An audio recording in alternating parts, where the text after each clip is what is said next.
میری زندگی لگ گئی، میری 18 سال کی عمر میں رائمنڈ آیا، اب میں 72 سال کا ہو گیا ہوں۔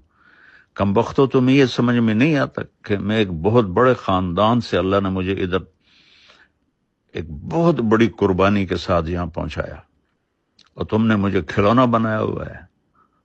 جن کو بات کرنے کا سلیقہ نہیں ان کو تم بٹھا رہے ہو، جس کو اللہ نے ایک میں نعمت دی ہے اس کو تم کاٹے لگا رہے ہو کہ یہ کرتا ہے وہ کرتا ہے۔ تم لوگ کیا کر رہے ہو بیٹھے ہوئے؟ جب عبدالوہاب صاحب کشف کی کاپیاں پڑھتے تھے اس وقت تم لوگوں کو اصول یاد نہیں تھے۔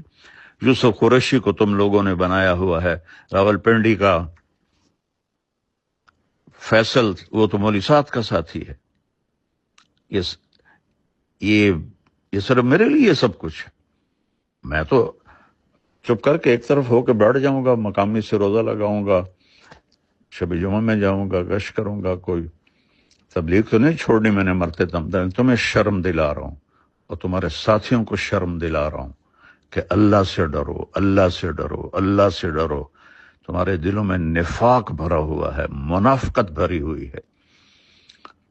رائمنڈ کو تالے لگوا دیں اگر اس کو ہم لے کر آئیں تو رائمنڈ کو تالے لگ جائیں گے میرے بیان کرنے سے۔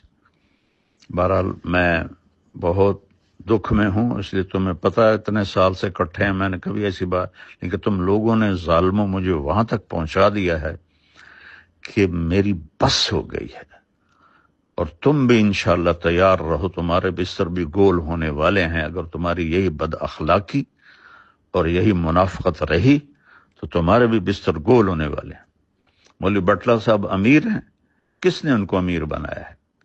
کس کے سامنے یہ فیصلہ ہوا ہے؟ جو ایک سیکنڈ کا غصہ نہیں برداشت کر سکتا وہ امیر بن سکتا ہے، اور اس کو بھی تم لوگوں نے اپنے ہاتھوں میں رکھا ہوا ہے۔ یہ میں سارے میسج اب پوری دنیا میں پھیلاؤں گا۔